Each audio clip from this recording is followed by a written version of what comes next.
Olá, muito boa tarde. Começa agora o programa Mercado Futuro. Eu converso com vocês aqui do estúdio da B3. B3 é Brasil Bolsa Balcão, no centro histórico da cidade de São Paulo. Eu sempre convido vocês para vir passear aqui, né?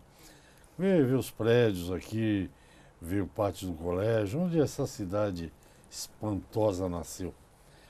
Bom, o programa vocês podem assistir pela Parabólica, pelo Facebook, está na página do canal. Tem NET TV, Claro TV, acho que é canal 190.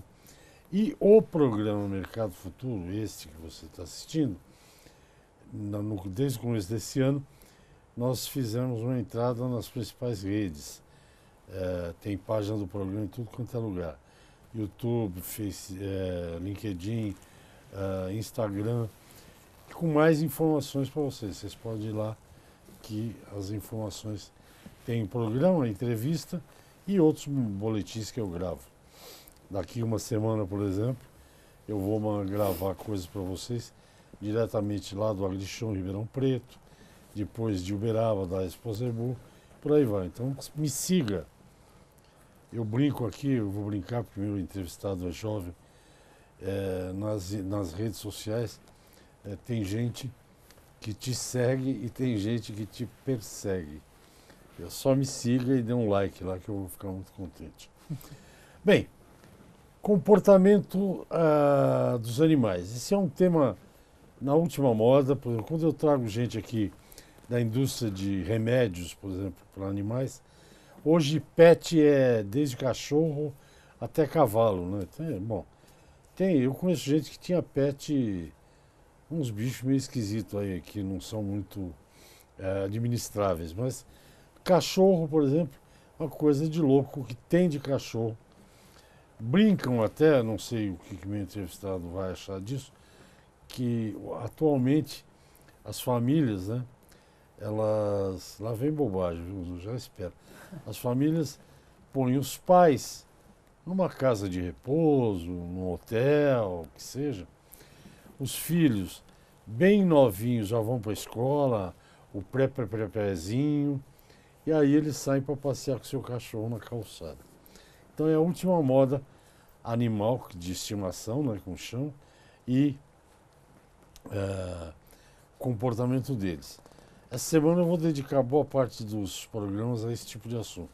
Estou aqui com um quase formado médico veterinário, está no penúltimo ano da Faculdade de Medicina Veterinária da Isotecnia da USP, Vitor Diniz Cabral, que está trabalhando com comportamento de animais num programa que vocês já viram, um grupo de animais, e ele está lá, ele é um dos observadores, anotadores do que acontece lá.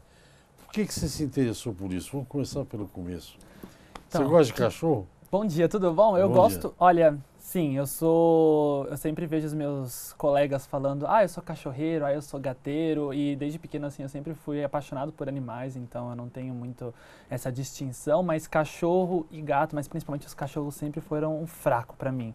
Sempre tive desde pequeno, sempre tive uma empatia muito grande e foi um dos motivos que me levou a fazer a faculdade em si, porque é o que a gente fala, a gente preza o bem-estar desses animais, a gente quer ver a saúde deles, então é o que me levou. E qual é a tua... Você está trabalhando num projeto de comportamento, mas você tem muito claro o que você vai querer fazer depois de formado como veterinário, né? Sim, eu quero seguir. É que é engraçado, porque quando a gente entra na faculdade, a gente entra achando que a gente já sabe o que vai querer fazer pro resto da vida. Só que na faculdade, você aprende que a veterinária, ela tem uma gama muito grande de áreas que você pode seguir. Muita gente pensa que veterinário só é clínico, por exemplo. Eu entrei, por exemplo, querendo animais selvagens, eu já passei por clínica de equinos, com os estágios que a gente faz, os professores eles sempre falam isso pra gente, faça estágios, adquira experiência, vai descobrir o que você gosta, o que você não gosta, não fique com a cabeça fechada. E atualmente, agora, no meu penúltimo ano de graduação, eu descobri uma paixão pela clínica de pequenos animais, principalmente na área de cardiologia. Só que eu também sempre fui interessado em entender, porque a gente, para ser um bom clínico, a gente também precisa entender como é que funciona o pensamento desses animais, como é que eu vou poder fazer um animal ele ter saúde se eu não sei, por exemplo, como ele se comporta. Ok. Eu tenho um professor de felinos que ele fala isso. Você não pode ser um clínico de gato se você nunca teve um gato na sua vida. Então, é o que eu também acredito. Eu acho que você precisa, primeiro de tudo, antes de entender a fisiologia e como funciona todo o metabolismo daquele animal, como que funciona o comportamento dele, onde que eu vou mexer para poder melhorar aquele comportamento e poder promover um melhor bem-estar e saúde. Eu tenho umas questões, são quase filosóficas, mas sobre animais. Por exemplo, eu já tive cachorro e tal, mas em lugar aberto, tipo em sítio. Sim. Eu vejo aqui na cidade de São Paulo, por exemplo, um cachorro que é grande, um retriever. Eu acho que um animal desse, é pessoal, minha opinião pessoal, um animal desse num apartamento é um animal em cativeiro, porque os cachorros que eu tive, eles corriam, eles tinham Um espaço mato. aberto. Hã? Um espaço aberto, Um né? espaço aberto, open field, O open field, como diz o que nosso disse amigo o meu orientador. professor Durval. Deve mudar o comportamento do animal, numa área pequena e um animal num lugar mais aberto, né?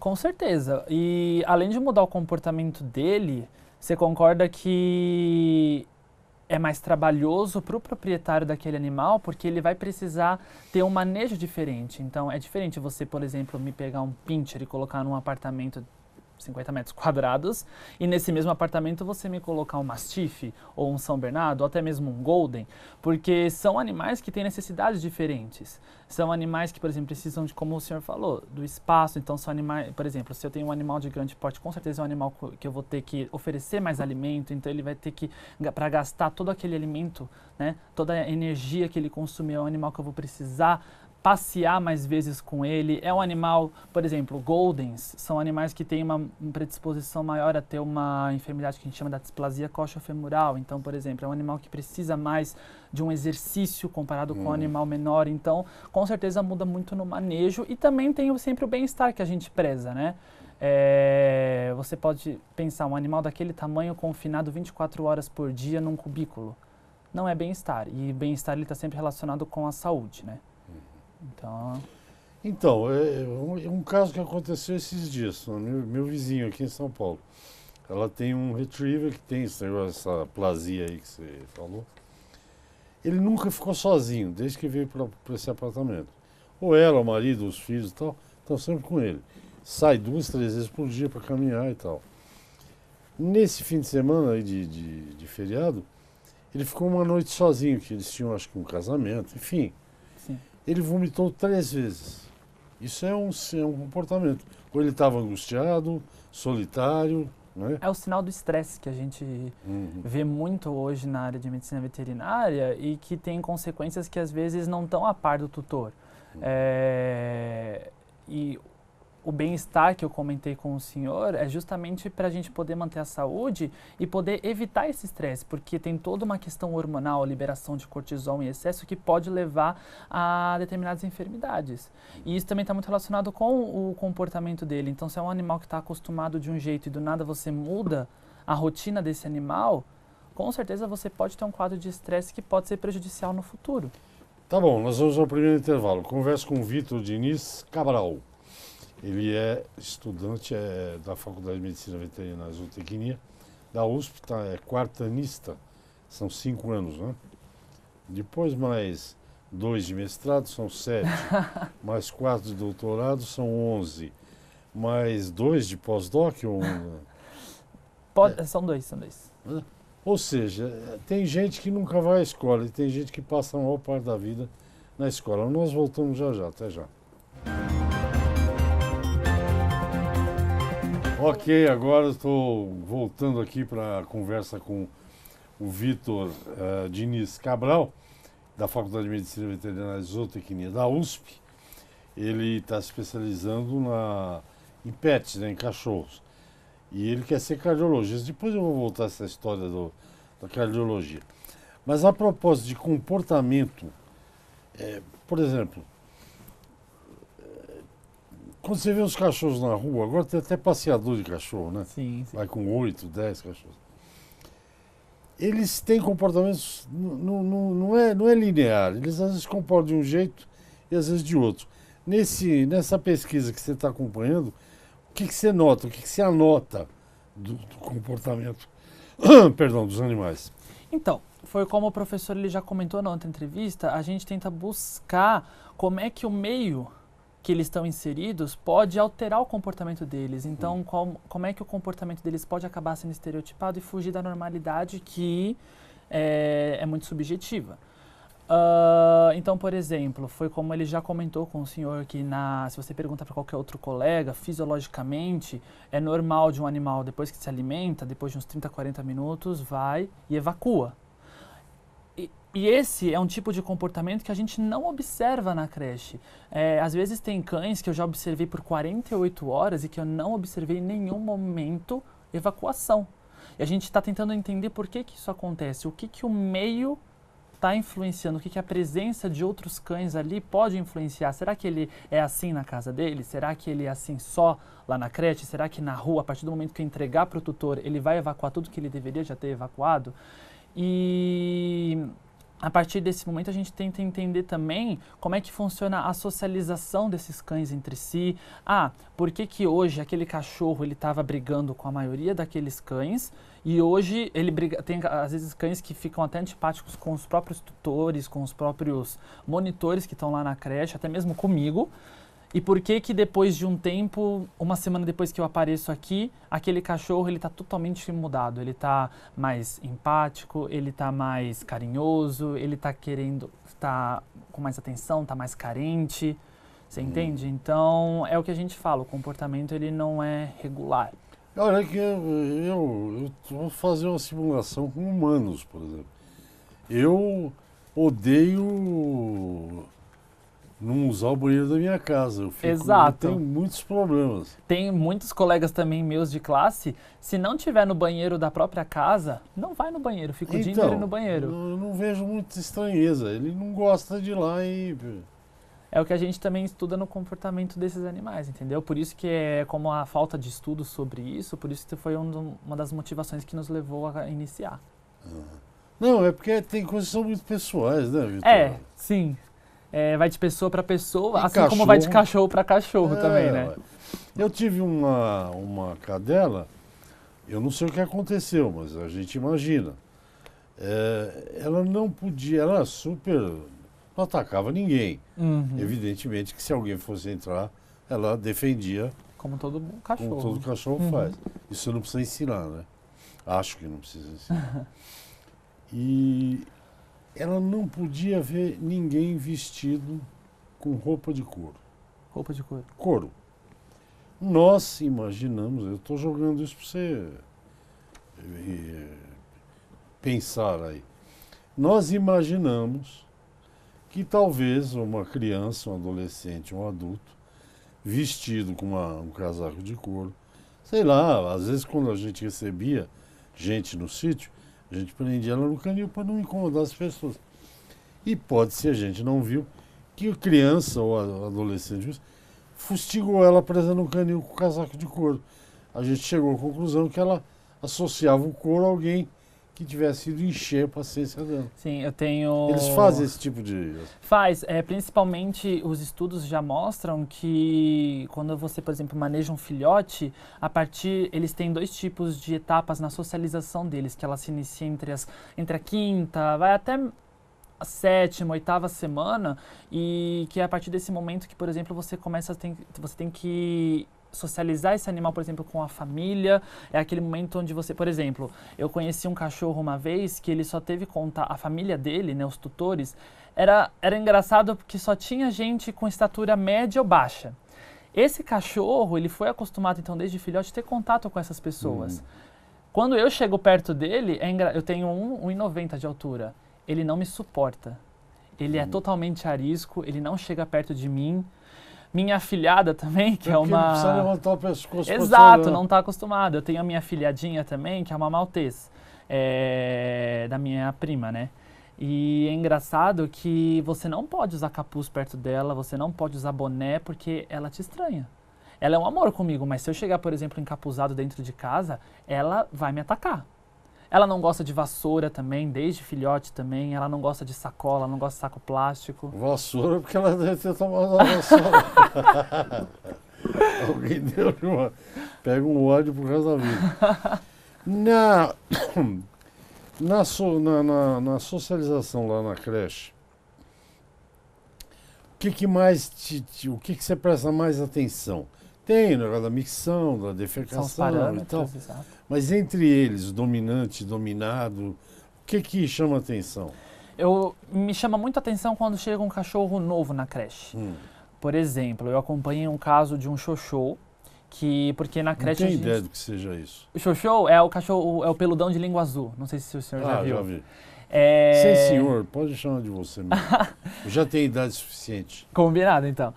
E foi num dos primeiros dias de observação que eu tava lá, e é engraçado você ver como é que aqueles cachorros, que eles são novos na área, porque a gente também tem lá na creche os dias de teste. Então, por exemplo, você vai trazer o seu cachorro aqui, que nunca teve, vamos ver como é que ele vai se relacionar com os outros e como é que ele vai agir durante o dia. E nesse dia, foi o dia teste desse show, é o Hatch. E foi engraçado que a partir do momento que ele chegou, nenhum cachorro atacou ele. É engraçado porque tem um portãozinho que eles têm que passar e eu sempre fico observando como é que eles vão reagir, se só vai cheirar, se vai atacar, se vai rosnar, se vai lamber. Quando ele chegou, existem alguns cachorros lá que eles exteriorizam uma certa dominância, né? A gente tem, por exemplo, um samoyeda lá, que parece um lobo branco, né? Que ele começou a urinar em todos os lugares da creche a partir do momento que o xoxô adentrou o recinto. E era interessante que ele urinava bem de um ambiente para o outro, porque a gente tem um quartinho lá dentro onde os animais ficam e tem uma porta. Ele urinou na porta inteira. Aí a gente precisa mostrar o ambiente todo pro cachorro novo. Quando a gente foi passar por essa porta, não tinha santo que colocasse esse cachorro para dentro do quartinho, porque o outro já tinha marcado o xoxô, porque o outro já tinha marcado o território dele, entendeu? Era um medo que você via, ele tentou atacar, tentou morder a coleira, porque ele não passava de jeito nenhum. Aí, conforme o dia foi passando, ele foi se acostumando mais com os cachorros e passava normalmente. Então, é um comportamento interessante. O negócio do xixi é marcar terreno. Eu fico impressionado com a capacidade marcar o território. Que o cachorro tem de fazer xixi um atrás do outro. E você percebe que, às vezes, eles nem urinam. Eles simplesmente só fazem um movimento de micção, mas não sai urina nenhuma, porque aquilo é a demarcação do território dele. E é engraçado que tem alguns estudos, né, que falam sobre a liderança, a dominância, como o próprio professor falou, que a gente tem vários líderes, né, as famosas panelinhas dentro de uma matilha como um todo. É engraçado que você vê, por exemplo, às vezes um cachorro ele vai lá, urina naquela árvore, aí vai um outro urina em cima da urina daquele, para mostrar, olha, esse território aqui, quem está demarcando sou eu. Pois é, eu já vi isso. Vai um faz, vai o outro faz igual. Nós vamos no intervalo. Agora, depois é o último bloco, Vitor. Converso com o Vitor Diniz Cabral, da Faculdade de Medicina Veterinária e Zootecnia, da USP. Agora, daqui a pouco, depois do intervalo, vamos saber o que ele vai fazer profissionalmente. Vamos no intervalo, eu volto já. Ok, estou de volta ao programa Mercado Futuro. Você sabe que eu estou em todas as redes aí. O assunto do programa é comportamento animal. Essa semana eu estou falando muito de pet aqui.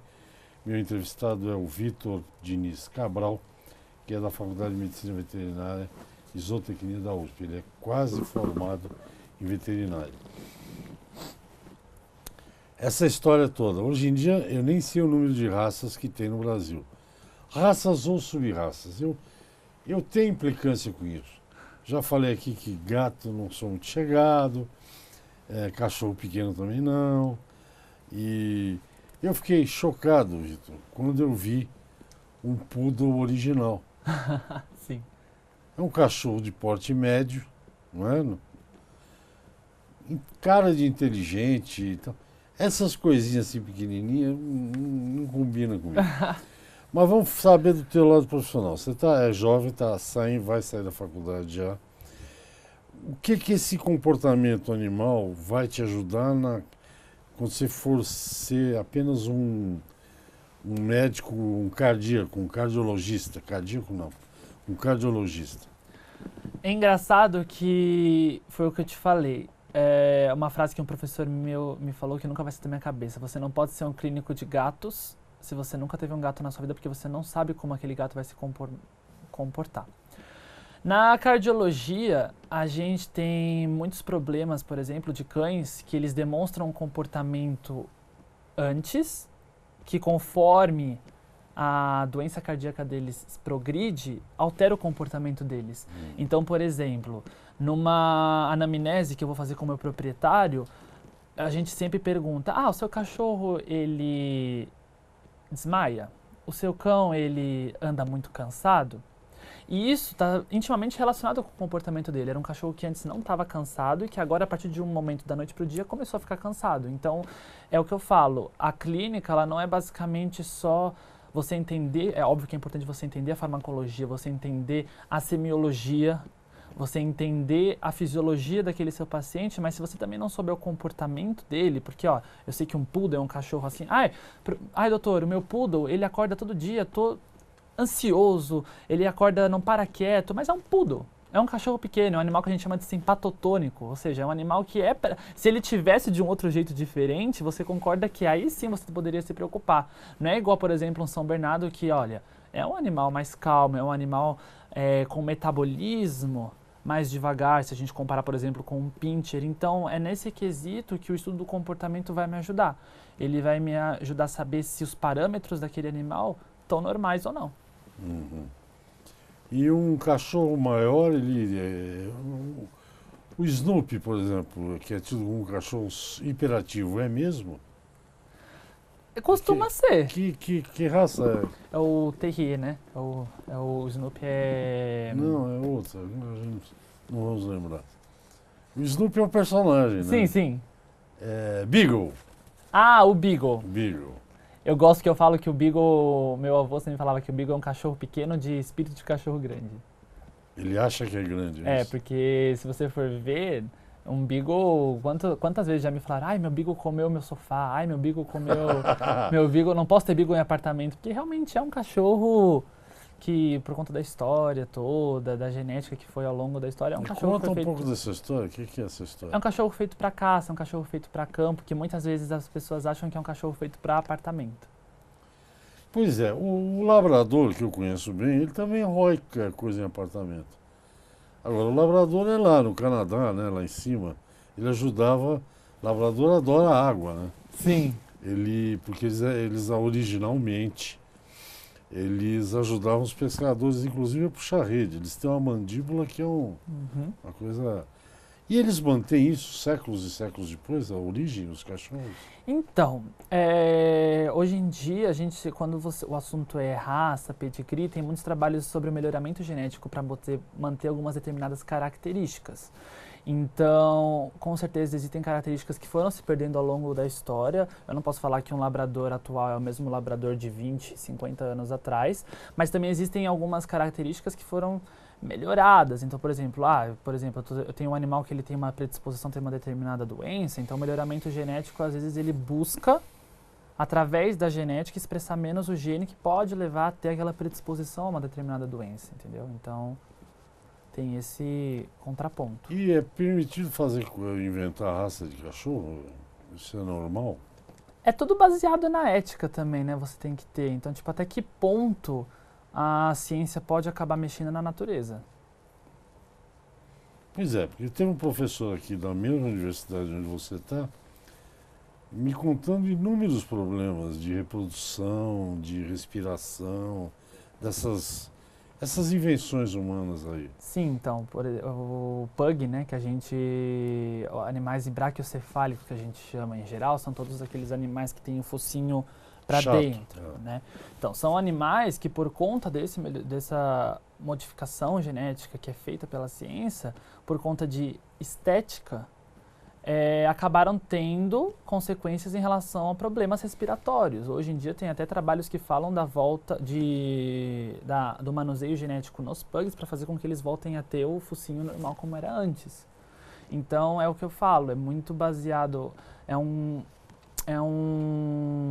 balanço que você tem que fazer entre a ética e entre a ciência. Então, até que ponto eu vou estar sendo ético em mexer naquela espécie e até que ponto a ciência ela vai estar sendo o suficiente para poder manter a saúde e o bem-estar daquele animal. E pra gente, estamos terminando a conversa aqui.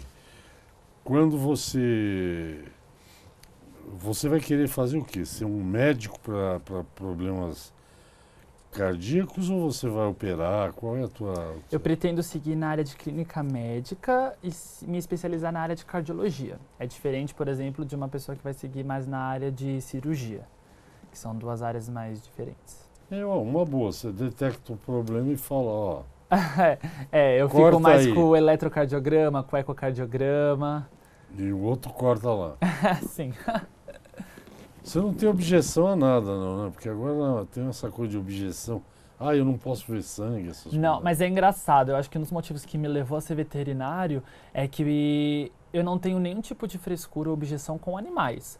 Se você falar, olha, vamos tratar aquele animal, vamos tirar o sangue daquele animal, aquele animal vomitou ali, defecou ali, eu ajo naturalmente. Mas aí eu já tenho um pouco de objeção com pessoas mesmo. É engraçado. Cada um na sua. Cada um na sua área, Uns com gente, outros com bicho e por aí vai. Acho que nosso tempo acabou. Temos 1 minuto, já acabou. Vitor, muito obrigado pela entrevista. Eu que agradeço. Eu espero que você tenha muito sucesso. Obrigado. Aí na sua vida profissional. E espero que essa mania de inventar cachorro também diminua um pouco, humanizar aqui. Na verdade, todo mundo acha que eu, o Vitor e o professor que eu entrevistei, esse negócio de cachorro é cachorro, né? E gente é gente. Tudo base do respeito, tratar a espécie como ela tem que ser tratada como espécie. É o mínimo, né, que você pode o mínimo. fazer. Muito obrigado, até a próxima Eu que conversa. agradeço, viu? Obrigado pela atenção. Gente, é isso. Segunda a sexta, programa no ar. Até o próximo. Tchau.